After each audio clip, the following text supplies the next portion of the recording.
bom ter você conosco aqui no Ático Curitiba mais uma vez.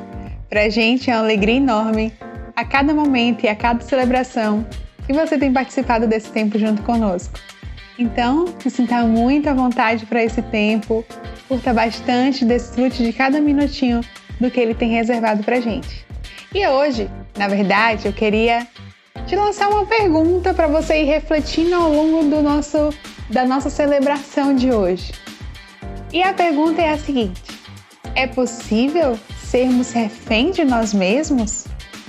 O que você acha? O que essa palavra refém de nós mesmos parece meio paradoxo, né? Mas, ainda assim, eu gostaria de te desafiar ao longo da nossa celebração de hoje, refletir um pouco sobre ela. Então, permaneça junto conosco, cantando, expondo seu coração e celebrando com toda a sua família nesse tempo juntos.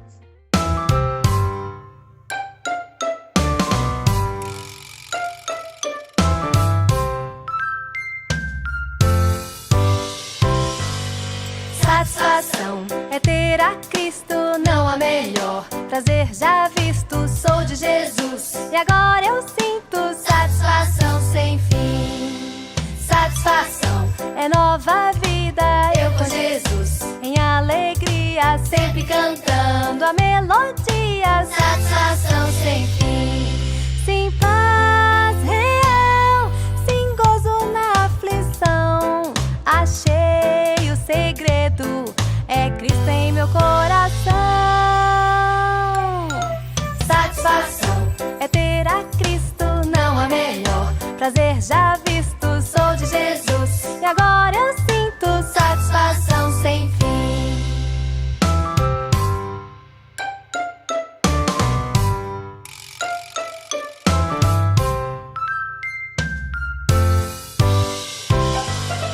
Satisfação é ter a Cristo, não há melhor. Prazer já visto, sou de Jesus e agora eu sinto satisfação sem fim. Satisfação é nova vida, eu com Jesus em alegria, sempre cantando a melodia. Satisfação sem fim. Sim, paz real, sim, gozo na aflição. Achei o segredo, é Cristo em meu coração. Satisfação é ter a Cristo, não há melhor. Prazer já visto, sou de Jesus e agora eu sinto satisfação sem fim. Satisfação é nova vida, eu com Jesus em alegria, sempre cantando a melodia. Satisfação sem fim. Satisfação sem fim. Satisfação sem fim.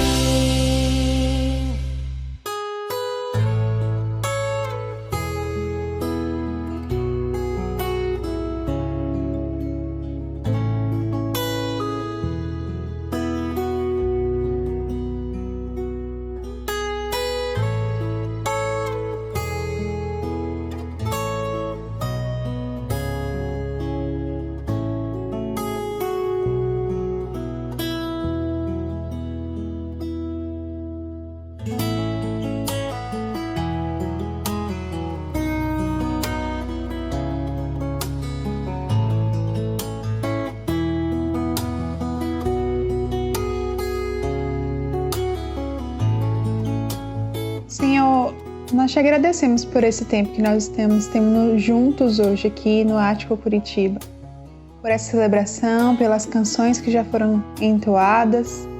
E nós queremos te pedir por esse momento que nós vamos ter da palavra, dessa mensagem que vai ser compartilhada, dessa reflexão. Eu oro para que o nosso coração esteja pronto a receber aquilo que o Senhor irá falar conosco hoje. Nós sabemos que o Senhor é um Deus que vê, um Deus que ouve e também o Senhor é um Deus que fala conosco.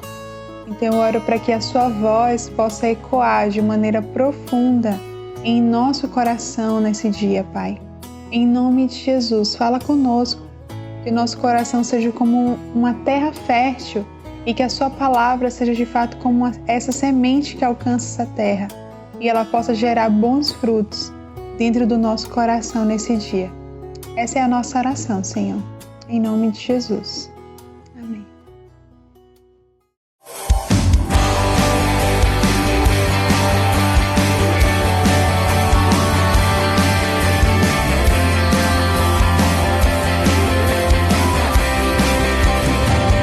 Senhor Jesus, viemos te encontrar para juntos te adorar com devoção.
Olá, amigos e amigas de Curitiba, mais um domingo juntos, vocês aqui na minha casa e eu, de certa maneira, aí com vocês mais ao sul.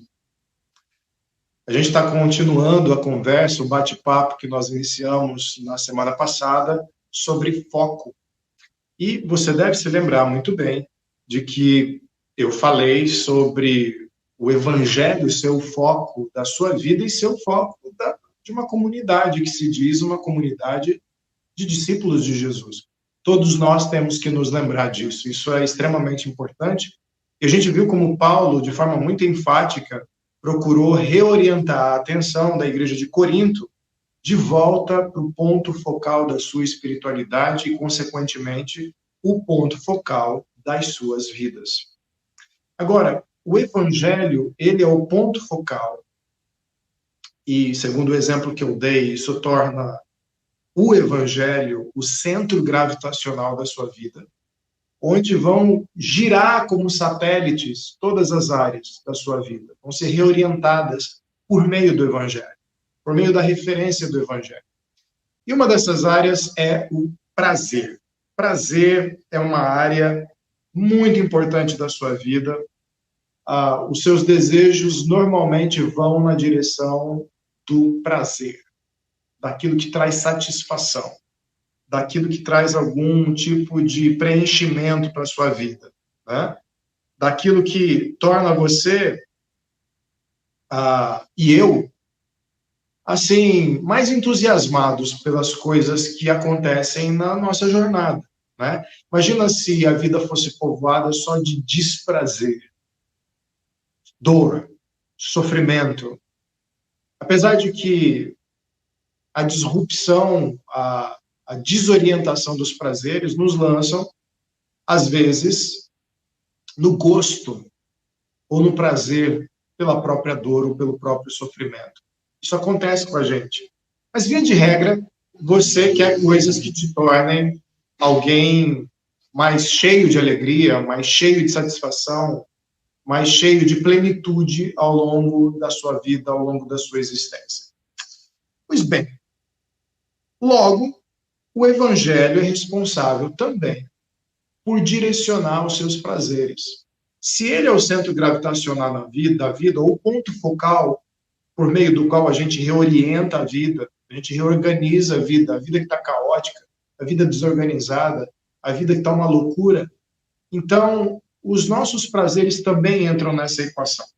Eu queria começar compartilhando com vocês um livro chamado Cartas de um Diabo ao Seu Aprendiz, escrito pelo autor C.S. Lewis, que já é falecido. Viveu entre 1898 e 1963, autor famoso principalmente pelas Crônicas de Nárnia.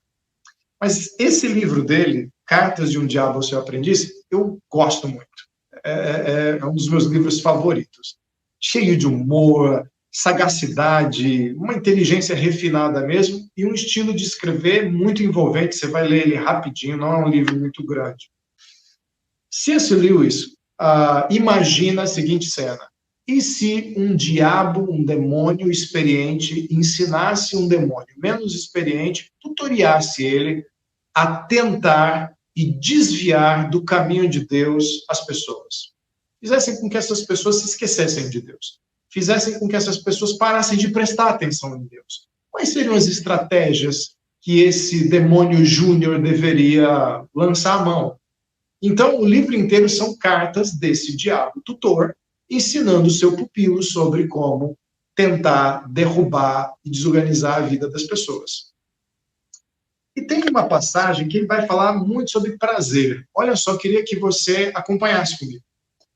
Ele diz assim, o demônio-chefe, né, na imaginação do C.S. Lewis, dizendo para o seu pupilo: tudo o que podemos fazer é encorajar os humanos a abordar os prazeres que o nosso inimigo, ele está falando do inimigo dele, que é Deus, criou, e usá-los de certas formas, ou em certos momentos, ou em certo grau que ele tenha proibido. Sempre tentamos, portanto, trabalhar longe das condições de qualquer prazer, e sim naquelas em que ele é menos natural, em que menos sugira seu Criador e seja menos gratificante. A fórmula, portanto, resume-se a uma ânsia cada vez maior por um prazer cada vez menor. Vou repetir. A fórmula, portanto, para derrubar alguém, para bagunçar a vida de alguém, para tirar o foco dela da espiritualidade, de uma espiritualidade sadia, que vai dar um senso de propósito para a sua vida, que vai dizer assim, sua vida vale a pena.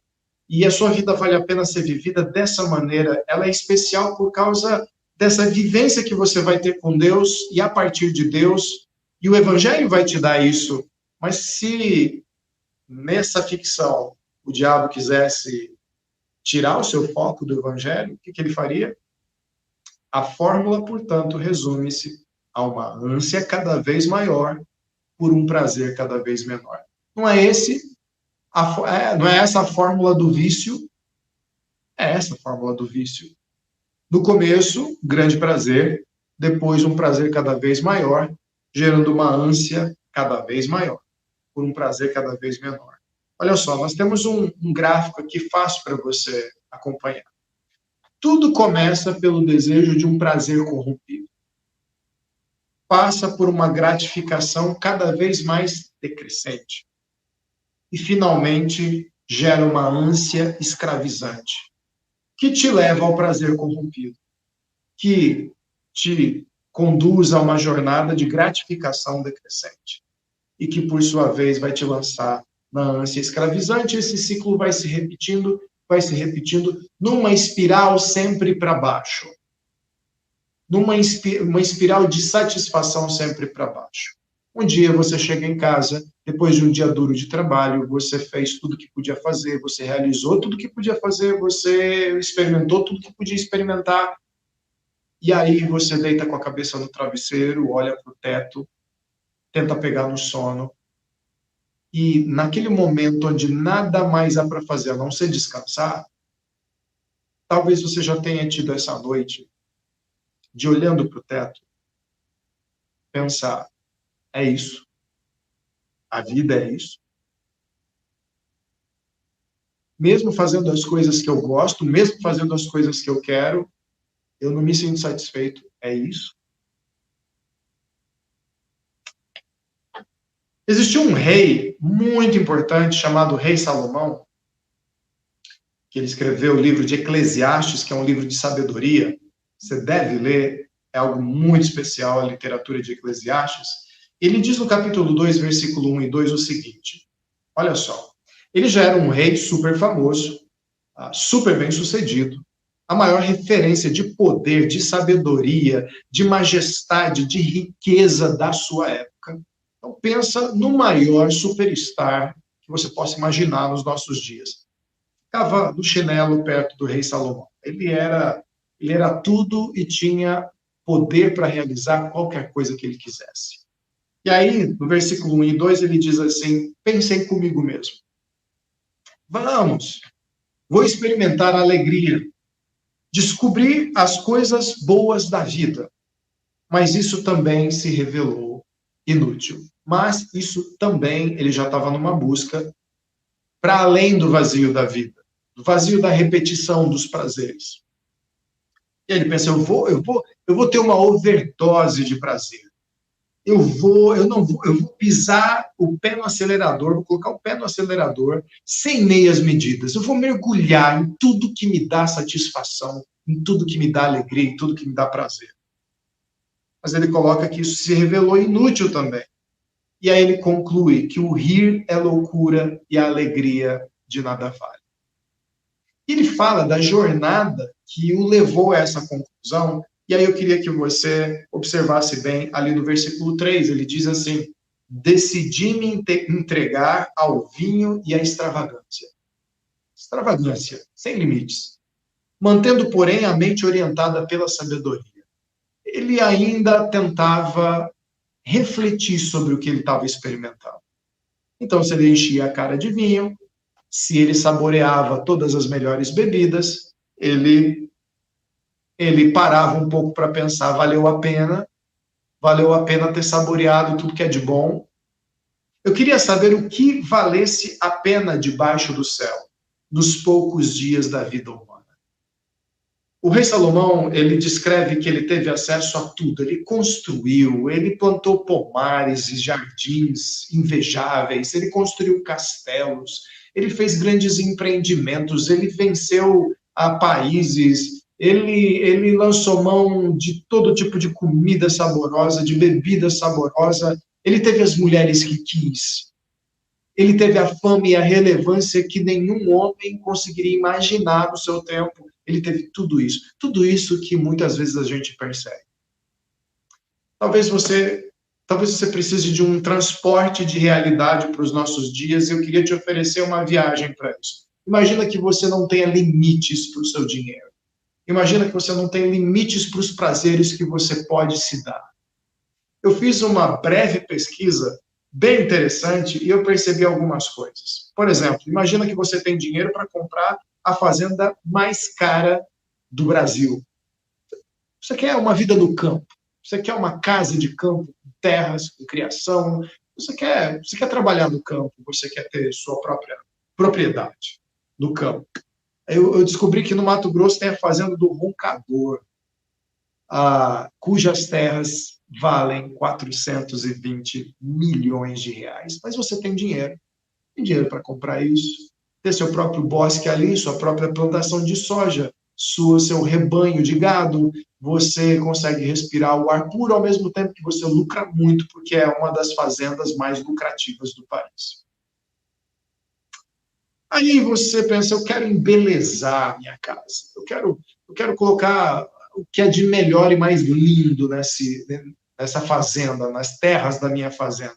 E aí você vai em busca da orquídea Shenzhen Nong, que é a flor mais cara do mundo, custando 400 mil reais. A flor. 400 mil reais. É extraordinário, você nem pisca. 400 mil reais é o troco do seu pão. É o troco do pão, vem 400 mil reais, você consegue comprar a orquídea. Mas aí você ainda tem que se deslocar para fazer suas inúmeras atividades, e você pensa em fechar um negócio para comprar uma casa nova também, você decide que você vai fazer essa viagem em grande estilo, e você compra o jato mais caro, luxuoso e confortável disponível no mercado, que seria, no tempo da lista que eu fiz, o Bombardier Global 7500, que custa a bagatela de 300 milhões de reais. Para ter esse jato à sua disposição, com tudo que ele tem para oferecer. E aí, digamos que no seu jato, você resolve tomar um café da manhã, interessante, porque você está fazendo uma viagem longa, e servem para você a última iguaria que você gostaria. Você está numa onda mais verde, você está numa onda mais de cuidar um pouco mais da saúde, então você é servido com pedaços de melancia Donsuke, uma melancia que é cultivada no Japão, que custa 600 reais. 600 reais, uma melancia. E aí você come com muito gosto, você sente o prazer naquele sabor de uma melancia que tem um gosto superior a todas as outras melancias. E aí finalmente você chega no seu destino, Los Angeles, para vir comprar a casa mais cara do mundo até o momento da pesquisa dessa lista, que é uma mansão que fica em Los Angeles e que custa a bagatela de 2 bilhões e 500 milhões de reais. Vista maravilhosa das montanhas, das palmeiras de Los Angeles, do pôr do sol. Maravilhoso, sensacional. Muitas quadras, muitas áreas, heliporto, tudo que é disponível para você ter o seu luxo. Gastar esse dinheiro na casa não é nada para você. 2 bilhões e 500 milhões de reais é muito dinheiro, mas você tem dinheiro para gastar isso. E aí você chega, gosta da casa, fecha o negócio, compra a sua casa e resolve comemorar com uma bebidinha fantástica, e você resolve abrir o vinho mais caro que existe no momento, que é o vinho Romanée Conti, 5 milhões de reais a garrafa. 5 milhões de reais a garrafa. E você abre e comemora com seus amigos. Um vinho maravilhoso, sensacional. Você sente o maior prazer de todos ao experimentar esse vinho, mas não fecha por aí, porque você resolveu trazer os seus amigos para essa sua mansão maravilhosa e encomendar um show do Jay-Z com Kanye West.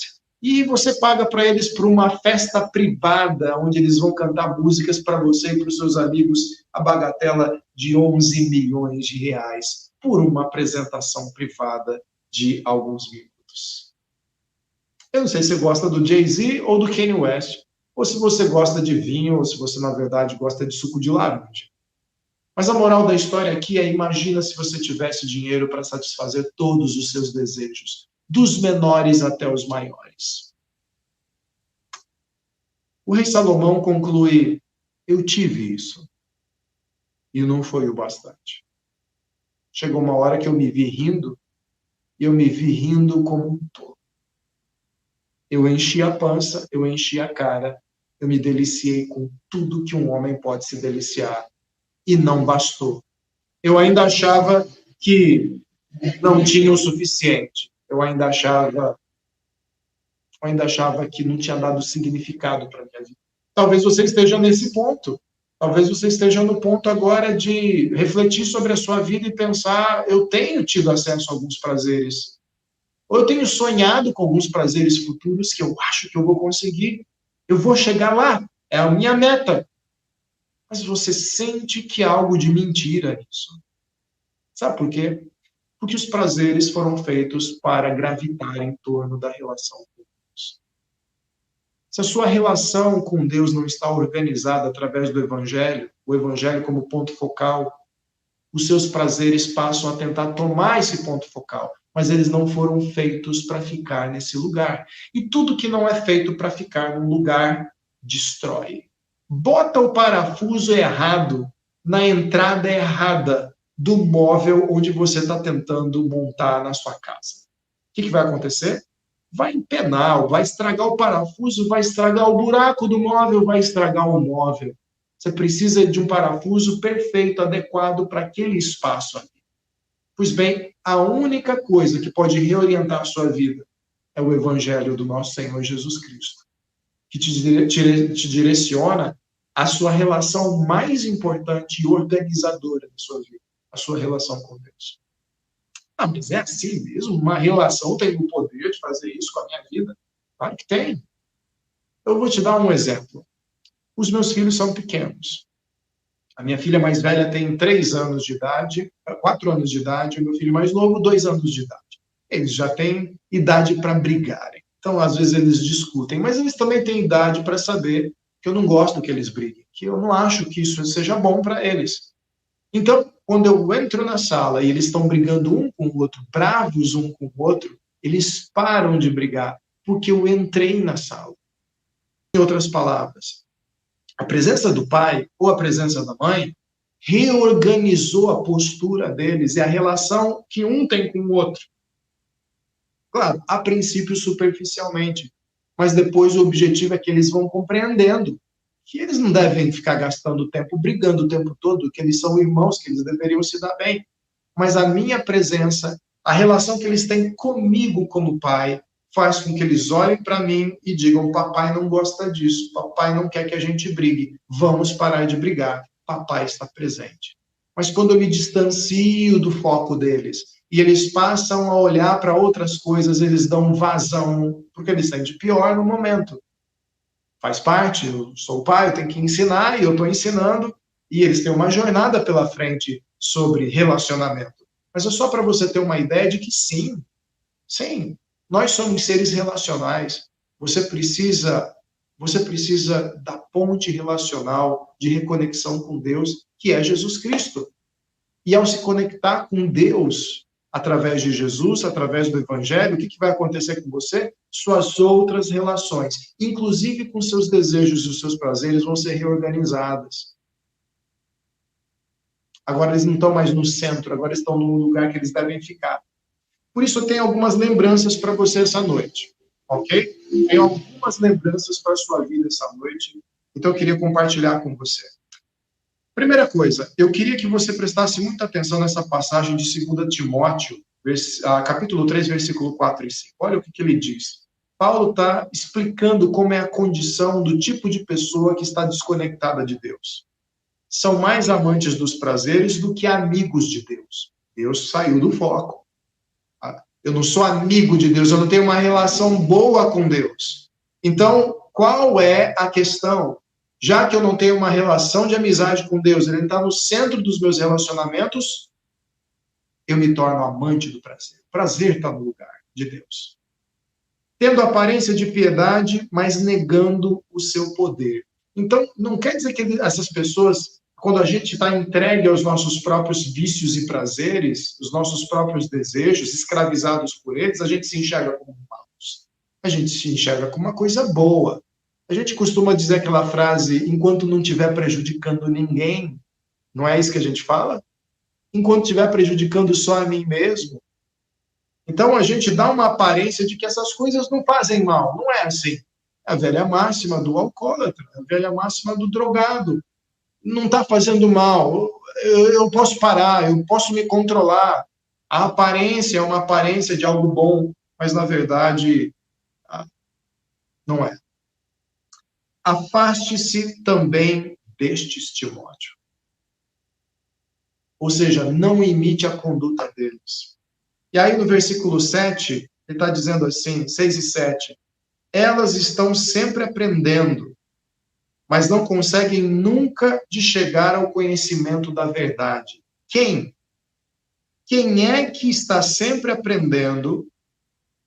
Quem é que está sempre ouvindo do Evangelho? Quem é que está sempre ouvindo das palavras de Deus, da orientação de Deus, mas nunca chega a conhecer essa verdade realmente? E aí no versículo 6, ele aponta. Ele vai dizer assim, são estas pessoas, estes homens amantes do prazer, os que se introduzem pelas casas e conquistam mulherzinhas sobrecarregadas de pecados, as quais se deixam levar por toda espécie de desejo. Então, Timóteo, se afaste deles. Porque o que acontece com esses caras é que eles vão englobando, envolvendo as pessoas ao redor. Por quê? Então, vem a nossa primeira dica da noite. Primeiro, você quer reorientar os seus prazeres? Você quer redirecionar eles para o ponto focal do Evangelho? Considere o prazer corrompido como mal. O que é o prazer corrompido? É quando algo lícito que Deus criou, que é para te dar prazer, e os seus desejos devem ser conduzidos para satisfazer esse prazer da maneira com que Deus te orientou a satisfazê-lo, quando isso é distorcido e corrompido. Sexualmente, a alimentação, o trato com o seu corpo,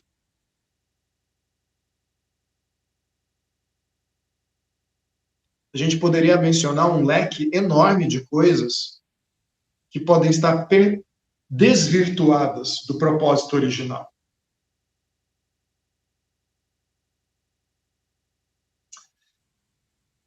Imagina que Deus criou você com a capacidade de ter prazer na vida, com N coisas. Mas imagina que você joga o manual de instrução fora e você decide fazer o que quiser com a sua capacidade de sentir prazer. Como no fundo é uma disrupção com o que é bom a partir de Deus, normalmente quem está escravo do seu vício, do seu prazer, ele vai tentar fazer duas coisas. Primeiro, ele vai tentar trazer as pessoas ao seu redor ou para o seu vício, ou para uma cumplicidade do seu vício. Por quê? Porque vai ficar insuportável se amigos, familiares ficarem ao redor dizendo assim, olha, você não está tocando a sua vida direito. Isso está destruindo você, está acabando com as suas relações, está acabando com você. Você não percebe que isso está te escravizando? O escravo não quer ouvir esse tipo de coisa. Para isso, ele precisa englobar e tornar cúmplice. Quando ele não consegue se tornar cúmplice, então ele condena. Ele vai dizer que as pessoas estão julgando ele, estão condenando ele, e ele vai tentar afastar essas pessoas ou desqualificá-las. Mas tudo isso é para sustentar o prazer corrompido. Então, percebe que C.S. Lewis falou faz muito sentido. Pega a capacidade inata do ser humano ter desejos e sentir prazer com as coisas. E tira do local onde ele deve satisfazer esses desejos. E bota num lugar completamente distorcido e corrompido. Aí, se a gente voltar lá em Eclesiastes, capítulo 2, e a gente for ver lá 24 e 25, voltando no tempo, saindo de Paulo, conversando com seu discípulo Timóteo, e voltando para o testemunho da jornada do rei Salomão, ele diz assim no versículo 24 e 25, para o homem não existe nada melhor do que comer, beber e encontrar prazer em seu trabalho. E vi que isso também vem da mão de Deus. Presta atenção. Comer, beber, encontrar prazer no trabalho, nas realizações da sua vida, é bom.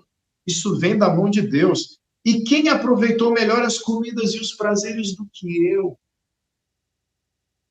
Ele está falando, eu sei que é bom.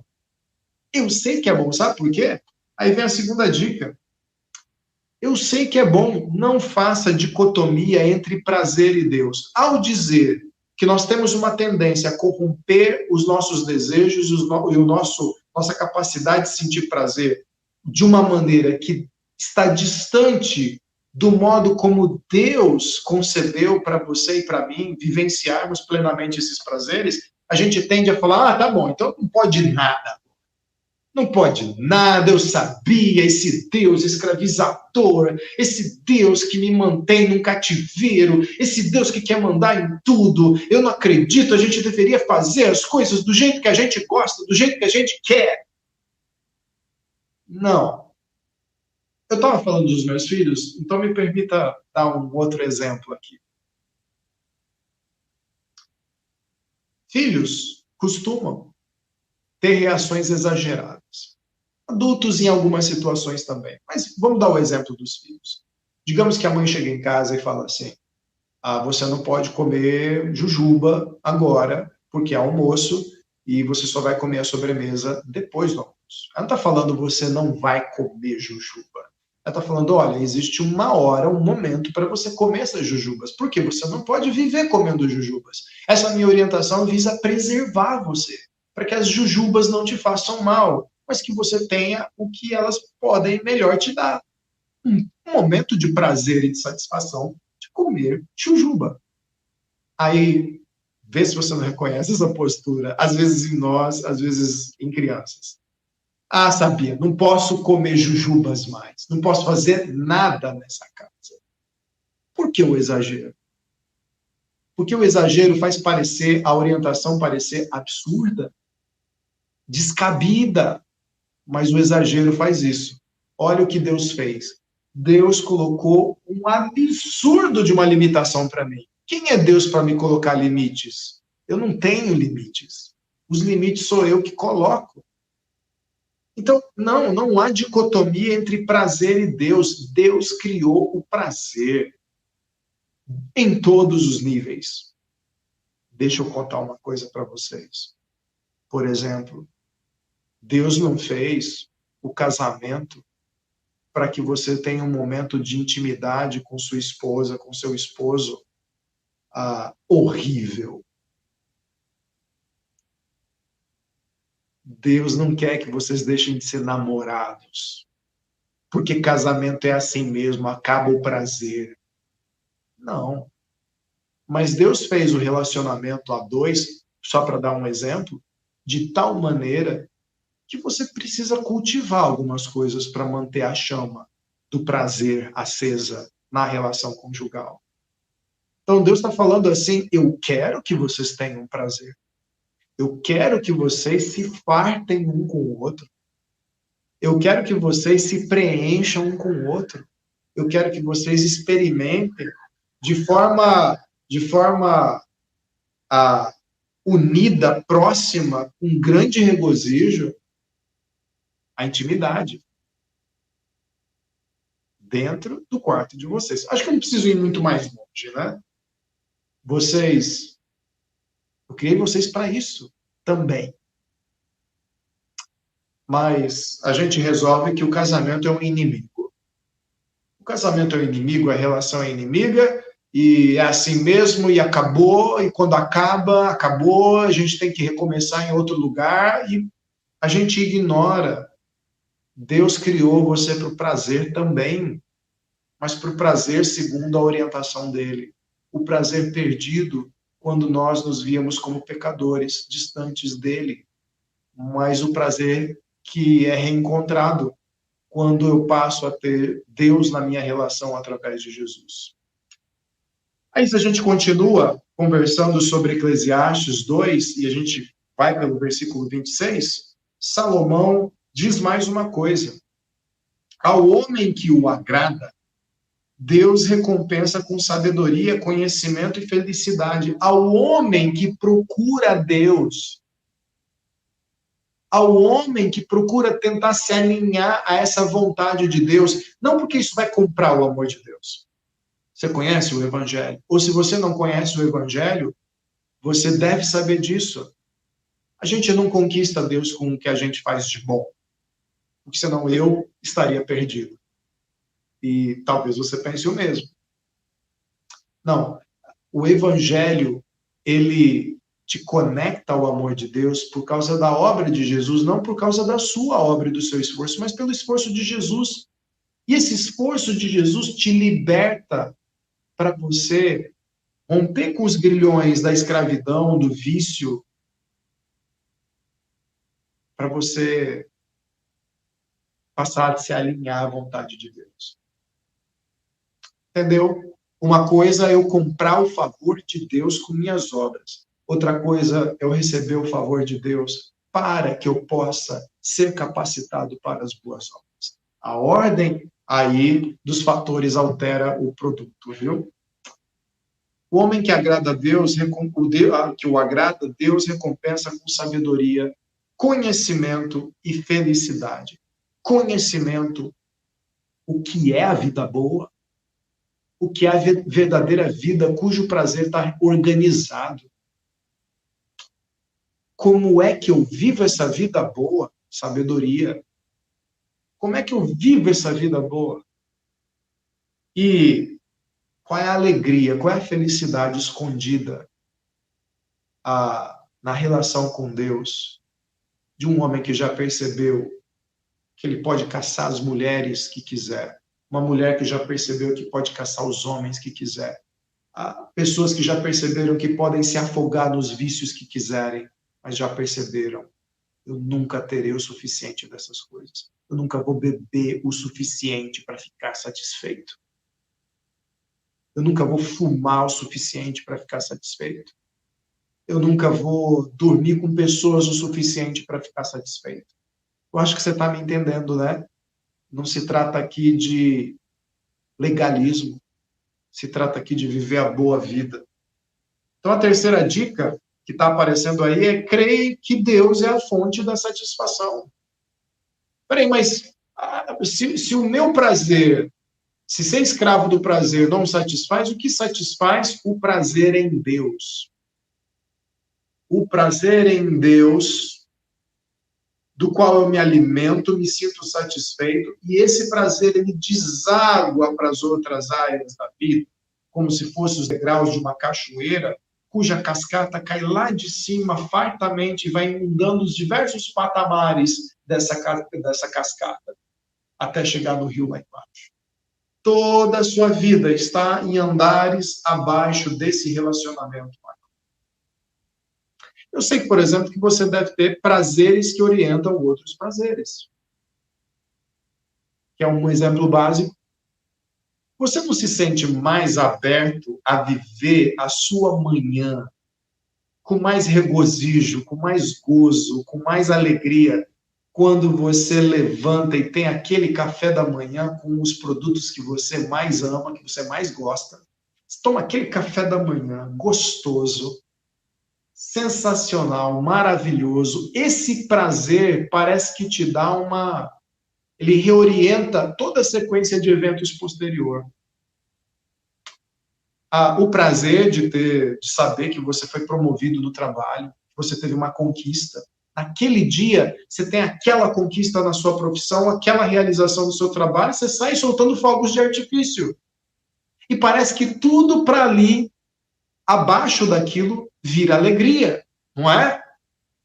Do trabalho, você vai para o restaurante, conta novidade para os amigos, a comida tem mais sabor, você ri de qualquer piada, você vai para casa, encontra os seus familiares, conta a novidade, eu fui promovido, eu tive uma grande realização, tive muito lucro, eu estou tão feliz, você agarra a sua filha, gira com ela, dá um beijo na testa da esposa, beijo na boca da esposa, vocês se alegram, vocês abre o champanhe, vai lá, todos os eventos posteriores viram alegria, porque teve aquela alegria inicial, intensa, de algo que você tem como foco, como valor da vida. O que a Bíblia nos mostra é, se você for puxar esse novelo até a origem de toda a satisfação, você vai achar Deus. Se você tiver sua alegria em Deus, sua satisfação em Deus, numa relação com Ele, através de Jesus, a alegria que transbordar dali invade todo o resto da vida. Continuando, o versículo 26 ainda arremata. Quanto ao pecador, Deus o encarrega de ajuntar e armazenar riquezas para entregá-las a quem o agrada. Isso também é inútil, é correr atrás do vento. Ele tinha falado daquele que o agrada. Agora ele está falando do pecador, daquele que diz, eu não tenho nada a ver com Deus. É desse tipo de pecador que ele está falando. Está falando do pecador que eu sou, por exemplo. Não tenho nada com Deus, não quero ter nada com Deus, eu não quero ter essa ponte com Deus.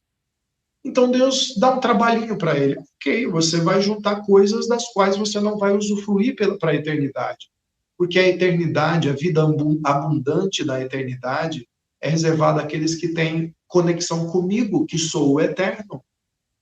Então, se você não quer estar conectado comigo, que sou o eterno, como você pode julgar que você vai se regozijar nos prazeres que são sustentados por aquele que vive para todo sempre? Se não estão conectados a mim, eles vão acabar. E você vai ter ajuntado um montante de dinheiro para outras pessoas. Por quê? A quarta orientação da noite, o prazer pelo prazer é inútil. Ele não te conduz a nada. Você pode morrer rindo, mas você ainda vai morrer. Você pode morrer num lençol de cetim, numa cama caríssima, numa casa estupenda, você ainda vai morrer. E se nós encaminharmos para as portas da eternidade, tendo pensado, aproveitei a vida, me lançando a toda a sorte de prazeres e me escravizando através deles, eles não vão trazer consolo na nossa partida. Mas Deus vai. Então, o prazer como veículo de consolo e propósito de vida, ele não é muito eficaz. Se você tem o prazer no centro da sua vida, ele não é eficaz.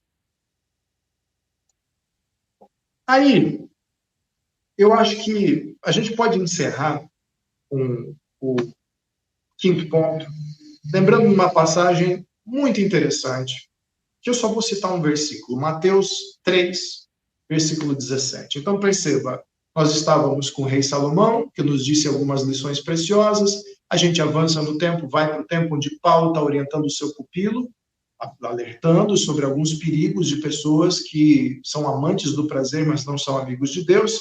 A gente retornou para visitar o castelo o palácio do rei Salomão e aprender um pouquinho mais com ele. Agora a gente avança num tempo, um episódio muito especial. É o episódio onde Jesus sai do anonimato e ele aparece para o profeta João Batista, que estava batizando as pessoas no Rio Jordão. O batismo era um sinal de arrependimento e perdão de pecados.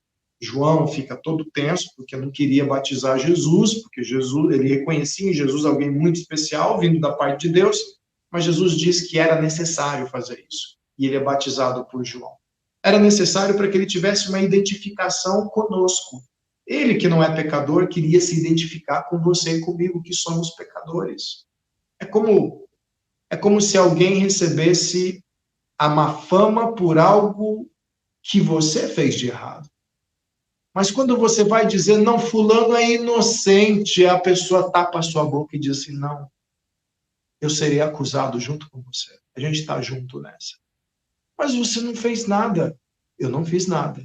Mas eu quero estar com você, recebendo a paulada que estava endereçada a você, pela burrada que você fez, pelo pecado, pelo que você fez, pelas pessoas que você feriu. Esse é Jesus. Ele é batizado, e aí a Bíblia diz que os céus se rompem e vem uma voz lá, versículo 17. Então uma voz dos céus disse, este é o meu filho amado com quem me agrado. Este é o meu filho amado em quem me agrada. Aí você pensa assim, ok, Deus é o foco da minha vida. Deus deve ser a relação que eu devo ter de maior prazer e cuja alegria transborda para o resto. Genial, maravilhoso, sensacional. Mas eu e você não conseguimos encontrar esse caminho. Nós somos como viciados que não conseguem sair sozinhos do vício. A gente precisa de ajuda. E a única ajuda capaz de, com competência, nos orientar e nos guiar de volta a um relacionamento com o nosso Deus é Jesus Cristo. Por quê?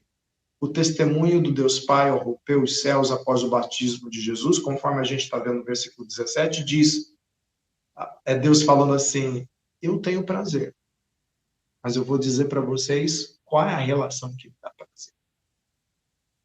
É com o meu filho. Eu o amo.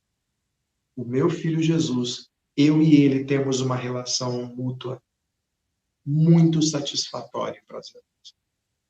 Significa que vocês que são pecadores, vocês que se apartaram de mim, e gente, eu falo de mim mesmo, para que haja uma relação real de prazer entre nós, vocês precisam se aproximar de mim através daquele em quem eu tenho prazer. Porque se vocês vierem sozinhos, vocês não têm nada a me apresentar, nada a me acrescentar. Mas Jesus tem. Então vem por meio de Jesus. Última dica, última orientação, quinto ponto. Deus direciona o prazer em Jesus. Você quer conhecer esse prazer e satisfação? Mãe de todos os prazeres, pastora de todos os prazeres, o prazer sobre todos os prazeres, o organizador sobre todos os prazeres. Se aproxime de Deus através de Jesus. E a gente volta no ponto que a gente está conversando. O foco é o Evangelho. O foco da sua vida é o Evangelho. O foco da sua vida é Jesus Cristo. Essa pessoa, esse Deus encarnado, ele vai pegar os seus vícios, ele vai pegar todas as suas falhas, vai perdoar, ele vai começar a te reorientar. Olha, é assim que se faz. Olha, é assim que se vive. Olha, você quer tirar o mel dessa experiência? Viva ela assim. É Deus orientando a sua vida para usufruir do que ela tem de bom através da sabedoria.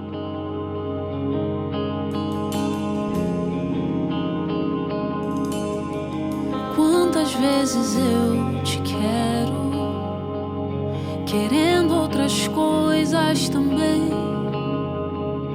E quantas vezes eu te chamo, mas dentro de mim não sei dizer bem onde meu coração está. Se com você ou em qualquer outra coisa, pra onde mais eu posso ir? É preciso admitir.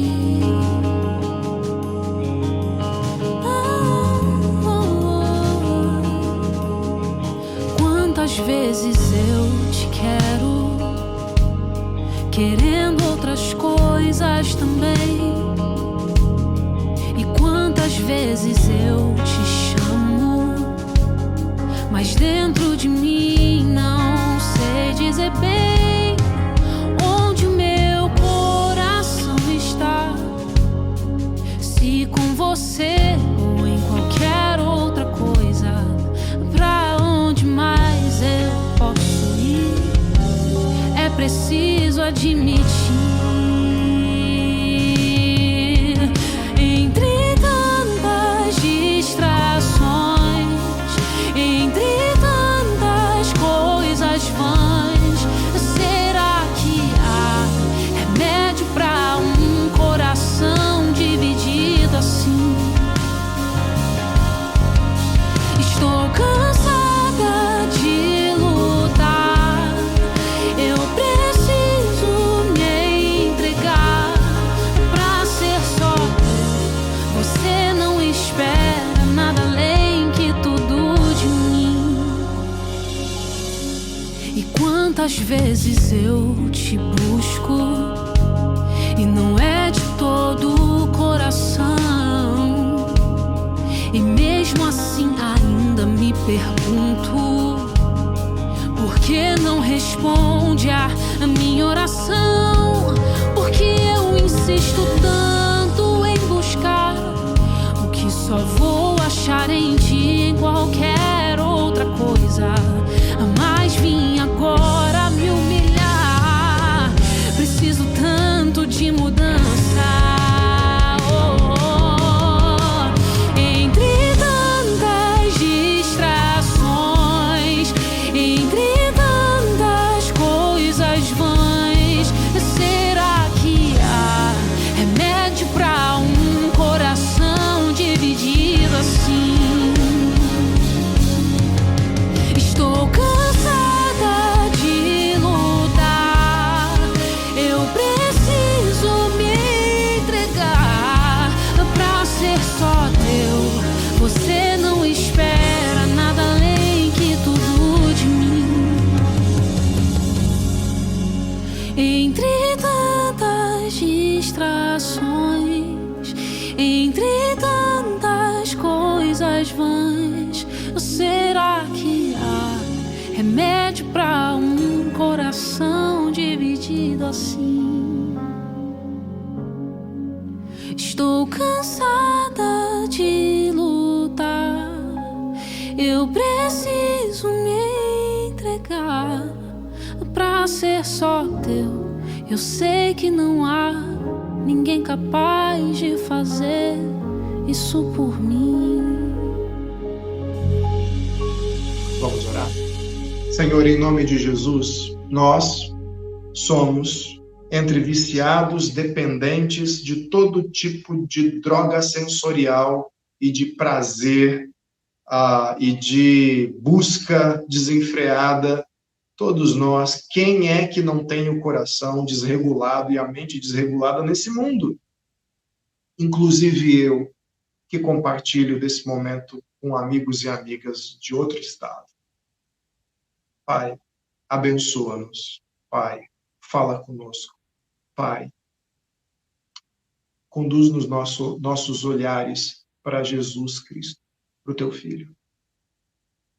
E, Jesus, guia-nos de volta para o caminho do Senhor e reorienta a nossa forma de gozar da vida, de nos alegrarmos com a vida e de termos prazer na vida.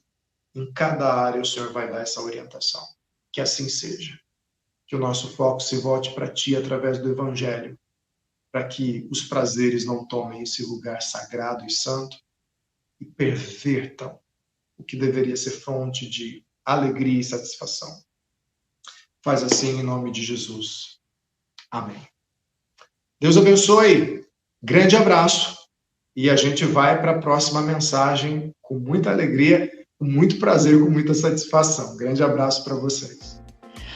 Muito, muito, muito obrigada por ter ficado conosco até aqui. Esse momento que é tão especial da gente fechar esse momento assim bem juntinhos, ainda que distantes. Então, quero te convidar para a nossa sala de convívio que nós vamos ter ainda hoje. Se sinta muito à vontade, extremamente livre para participar desse momento junto com a gente. Saiba que você será muito bem-vindo e eu tenho certeza que vai ser mais uma oportunidade de você poder se sentir acolhido e parte da nossa comunidade também. Então, um abraço grande, nos vemos no próximo domingo. Tchau, tchau!